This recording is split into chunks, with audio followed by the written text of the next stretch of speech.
बच्चों, computer software जो हमारा अध्याय 1 था उसका तीसरा टॉपिक है, उसे मैं यहाँ पर बताने जा रहा हूं कि जैसे भाषा अनुवादक क्या होते हैं। भाषा अनुवादक यानी कि लैंग्वेज ट्रांसलेटर क्या होते हैं। तो इसका आंसर है कि यानी कि जो लैंग्वेज ट्रांसलेटर वो ट्रांसलेटर होते हैं जो हमारे कंप्यूटर में लिखे गए प्रोग्राम को मशीनी भाषा में बदल देते हैं। यानी कि कंप्यूटर भाषा में लिखे प्रोग्राम को मशीनी भाषा में बदलते हैं। उन्हें क्या बोलते हैं? हम लैंग्वेज ट्रांसलेटर बोलते हैं। अब मशीनी लैंग्वेज क्या होती है? मशीनी लैंग्वेज क्या है कि वो बाइनरी नंबर सिस्टम होता है। मशीनी लैंग्वेज क्या होती है? Binary number system. यानी कि हमारा जो कंप्यूटर है वो केवल 0 डिजिट और 1 की डिजिट की को ही समझता है, या वो 0 1 की ही फॉर्म में होती है। अब कंप्यूटर भाषा को मशीनी भाषा में बदलने के लिए 3 प्रकार के यहाँ ट्रांसलेटर उपलब्ध है। पहला है आपका असेंबलर, दूसरा है इंटरप्रेटर और तीसरा है आपका कंपाइलर। तो सबसे पहले हम असेंबलर के बारे में चर्चा करेंगे कि असेंबलर लैंग्वेज ट्रांसलेटर क्या होता है। तो असेंबलर यह ट्रांसलेटर असेंबली भाषा में लिखे प्रोग्राम को मशीनी भाषा में बदल देता है। यानी कि असेंबली लैंग्वेज है आपकी लो लेवल लैंग्वेज। असेंबली आपकी कैसी लैंग्वेज है? Low level language. यानी कि असेंबलर क्या काम करता है कि लो लेवल लैंग्वेज में लिखे गए प्रोग्राम को मशीनी भाषा में बदल देता है।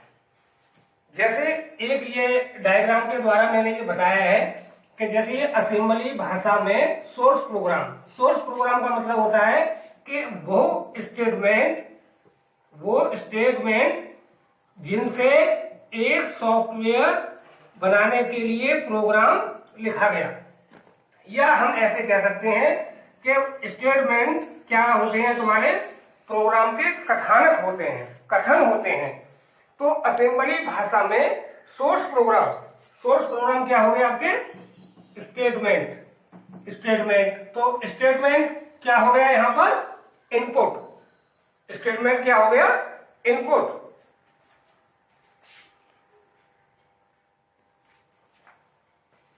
तो असेंबली भाषा में जो सोर्स प्रोग्राम है उन्हें हम स्टेटमेंट कहते हैं, और इन स्टेटमेंटों को यहां पर क्या दिया गया नाम? इनपुट। असेंबलर क्या करता है कि इस इनपुट को आउटपुट में चेंज कर रहा है। यानी कि असेंबली भाषा के जो सोर्स प्रोग्राम है, यानी कि इन स्टेटमेंटों को वो किसमें चेंज कर रहा है? आपका मशीनी भाषा में। यानी कि असेंबली भाषा का सोर्स प्रोग्राम किसमें चेंज हो गया? आपका मशीनी भाषा में, ऑब्जेक्ट प्रोग्राम के रूप में। तो इस प्रकार से असेंबलर ट्रांसलेटर भाषा को चेंज कर देता है। नंबर 2 पे आता है आपका इंटरप्रेटर। इंटरप्रेटर क्या होता है आपका कि हाई लेवल लैंग्वेज को मशीनी भाषा में बदलता है। अब हाई लेवल लैंग्वेज जैसे सी है, C++ है, कोबोल है, फोर्ट्रॉन है, ये प्रकार की हाई लेवल लैंग्वेज होती है। इनको इंटरप्रेटर के माध्यम से मशीनी भाषा में बदला जाता है। अब इसमें एक इसकी प्रमुखता है कि जैसे इसमें क्या होता है कि एक एक स्टेटमेंट को ये इंटरप्रेटर चेंज करता है। यानी कि स्टेटमेंट मींस जिन स्टेटमेंटों को लिखकर एक प्रोग्राम तैयार करते हैं उनको हम स्टेटमेंट कहते हैं। मान लिया कोई प्रोग्राम है, उसमें हमने लगभग 1000 स्टेटमेंट लिख लिए। अब इंटरप्रेटर क्या करेगा? उन 1000 स्टेटमेंटों को एक एक करके उन पर कार्य करेगा और फिर उसके बाद उनको क्रियान्वयन करेगा। उसके बाद उनको क्या करेगा? क्रियान्वयन को बोलते हैं अंग्रेजी में एग्जीक्यूशन। यानी कि इंटरप्रेटर क्या करेगा? 1000 जो स्टेटमेंट हमने किसी प्रोग्राम को बनाने के लिए लिखे थे उनको एक एक करके उनका एग्जीक्यूशन करेगा। अगर मान लिया किसी भी स्टेटमेंट में यदि कोई भी कमी आ जाती है, तो अगर मान लिया 1000 स्टेटमेंट में 100 तक हमारा कोई भी कमी नहीं आई और एक से एक भी स्टेटमेंट में कमी आ गई तो इंटरप्रेटर क्या करेगा, हमको वहीं एक से एक वे स्टेटमेंट पर रोक देगा। रोकने का मतलब यह है कि वो हमसे ये कहेगा कि पहले इस स्टेटमेंट को ठीक करो, ठीक करने के बाद अगला यानी कि एक से दो वे स्टेटमेंट पे वो पहुंचेगा। यदि वो ठीक होता है तो ठीक है, फिर आगे एक से तीन, एक से चार, इसी प्रकार से वो एक एक क्रम में आगे की तरफ बढ़ता जाएगा। और जहां पर भी उसे त्रुटि दिखाई देगी वो वहीं आपको रोक देगा और पहले ये कहेगा कि इस त्रुटि को दूर करो, तब अगले स्टेटमेंट को मैं चेक करूंगा।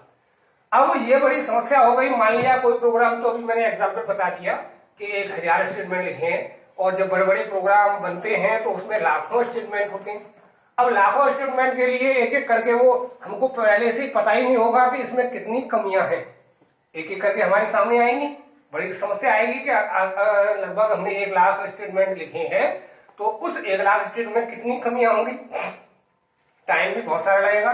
तो इसीलिए इस इंटरप्रेटर जो लैंग्वेज ट्रांसलेटर था इसको थोड़ा सा नेगलेक्ट के रूप में ले लिया गया कि साहब ये इंटरप्रेटर जो है ये ट्रांसलेटर ढंग से काम नहीं कर रहा है। तो इसके लिए फिर दूसरा लैंग्वेज ट्रांसलेटर आया जिसका नाम है कंपाइलर। एक ये सबसे बढ़िया लैंग्वेज ट्रांसलेटर है, इसका नाम है कंपाइलर। कंपाइलर भी क्या करता है, हाई लेवल लैंग्वेज को मशीनी भाषा में बदलता है, लेकिन इंटरप्रेटर की जगह इसको यूज क्यों किया गया, क्योंकि उसमें प्रत्येक स्टेटमेंट को बार बार चेक करना पड़ता था या जिस स्टेटमेंट में कमी आती थी वो वहीं उसे रोक देता था। तो लेकिन कंपाइलर ऐसा नहीं करता। कंपाइलर इंटरप्रेटर की तरह हाई लेवल लैंग्वेज को मशीनी भाषा में तो चेंज करता है, लेकिन उसके सभी स्टेटमेंटों को एक ही बार में एग्जीक्यूशन कर देता है, यानी कि एक ही बार में चेक ये कर लेता है कि इसमें कितनी कमियां हैं। ऐसा नहीं है कि मान लिया 10वें स्टेटमेंट में कोई कमी आ गई तो आपको 10वां पहले स्टेटमेंट ठीक करना है, तब आपको 11वें पे जाना है। एग्जाम्पल के तौर पर अभी मैंने जो लिया था 1000 स्टेटमेंट वाला, तो इसमें भी मैं 1000 स्टेटमेंट वाला ही एग्जाम्पल में लूंगा कि 1000 स्टेटमेंटों में मान लिया 50 कमियां हैं, तो कंपाइलर क्या करेगा कि पूरे प्रोग्राम को एक ही बार में एग्जीक्यूट करेगा और एक ही बार में एग्जीक्यूट करने के बाद में जितनी 50 स्टेटमेंटों में कमियां हैं तो उन सब की एक सूची बनाकर आपके सामने रख देगा कि साहब आपके 9.5 से स्टेटमेंट आपके करेक्ट है और केवल आपके 50 स्टेटमेंटों में कमी है, आप इनको ठीक कर लीजिए।